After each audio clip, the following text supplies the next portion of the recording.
आलीशान बंगला, महंगी शराब का बार, गुप्त तहखाना, 500 करोड़ के लोन स्कैम में महाठग गिरफ्तार। ऐसे लगाता था अमीरों को चूना। बदलते वक्त और तकनीक के साथ देश में ठगों की एक जमात पैदा होती जा रही है। भारत के सबसे बड़े ठग सुकेश के बाद मंगलुरु में एक और ठग सामने आया है। इस ठग ने झूठी शानो शौकत के दम पर ऐसा खेल रचा कि बड़े से बड़े उद्योगपति और व्यापारी इसके जाल में फंसते चले गए।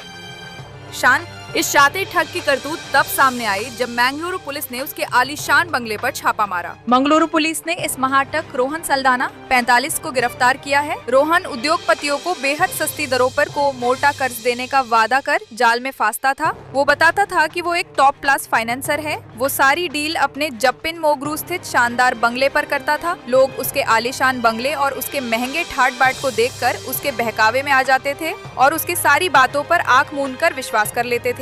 अलग अलग राज्यों के अमीर और व्यापारी लोग उसके निशाने पर हुआ करते थे। सल्दाना कर्ज लेने वाले ग्राहकों को अपने आलीशान घर और ऑफिस पर बुलाता था। विश्वास जीतने करने के बाद वह 100 करोड़ या उससे अधिक के कर्ज की पेशकश करता। अपनी योजना को विश्वसनीय बनाने के लिए वो एक नकली वकील को पेश करता, जिसका नाम क्षेत्र के किसी प्रसिद्ध वकील से मिलता जुलता होता।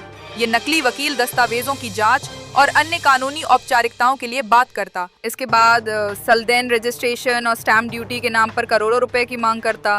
कुछ मामलों में उसने 10 करोड़ रुपए तक वसूले। पैसा लेने के बाद वो बिना कोई निशान छोड़े गायब हो जाता, जिससे पीड़ित हैरान और ठगे रह जाते। पुलिस ने उसके बंगले की तलाशी के दौरान महंगे इंटीरियर्स के अलावा कई चौंकाने वाली चीजें पाई। बंगले में गुप्त कक्ष और छिपने के स्थान थे जो अचानक गायब होने और लंबे समय तक नजरों से दूर रहने के लिए बनाए गए प्रतीत होते थे।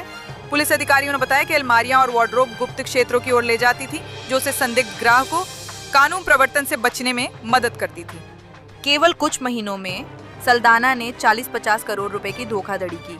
हालांकि कई वर्षों में कुल घोटाला इससे कहीं अधिक हो सकता है।